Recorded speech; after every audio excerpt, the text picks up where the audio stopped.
Once again, it's great being here with you with a new exercise. In the following exercise, what you guys are going to do is, as usual, you guys are going to practice listening, you guys are going to practice reading, and also you guys will be able to practice at the end of the exercise the speaking ability. As well, you guys are going to reinforce components of vocabulary, grammar, structures as well. Okay, so what I want you guys to do is the following. You guys are going to follow the reading, you guys are going to understand the reading, and at the end, you guys are going to do the speaking task. So it says, the walker. Right now, somewhere in the world, Henry Rodriguez is walking. He started his hike in February 2016, and he's still going. His purpose is to walk across every continent in the world. Henry made the decision to travel the world after his divorce. It encouraged Henry to make the most of his own life. He spent the next few years completing college and working to save money. And in 2022, he finally quit his job, packed a few possessions, and set off foot from his home in Colombia. He took a route north through Panama and Central America. After that, he went down the west coast of South America. Then he traveled to Antarctica and Europe aboard a ship. And he is currently walking across North Africa. From there, he will hike east through Asia and Australia. Then he plans to fly to the west coast of the US and cross that on foot, back towards his final destination, his home in Bogota, Colombia. Tom isn't walking alone. He picked up a dog called Clipper from an animal shelter in Mexico. At first, he thought it would be useful to have a dog protecting him, but the two soon became a perfect travel companions. He thought he would have trouble crossing borders with the dog, but he acquired a certificate proving that it was free of disease. And since then, the process has been surprisingly simple. Henry usually walks about 38 kilometers a day, burning 5,000 calories daily. He has encountered a number of difficulties on the way, such as walking across the mountains and volcano of Guatemala.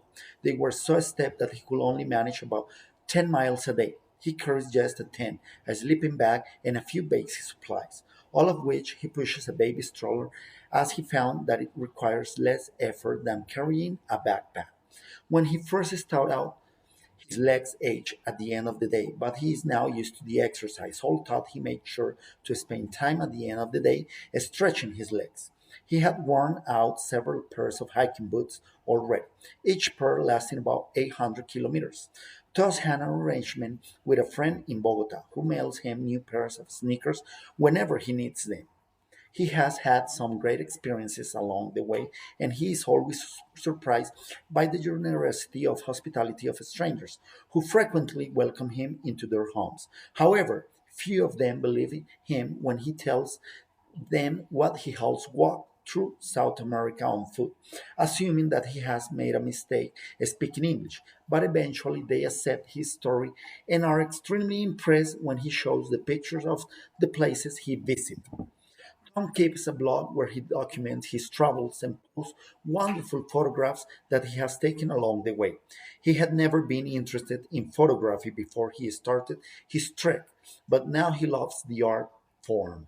He hopes that after returning to the capital city of Colombia, he will be able to work as a travel writer or photographer.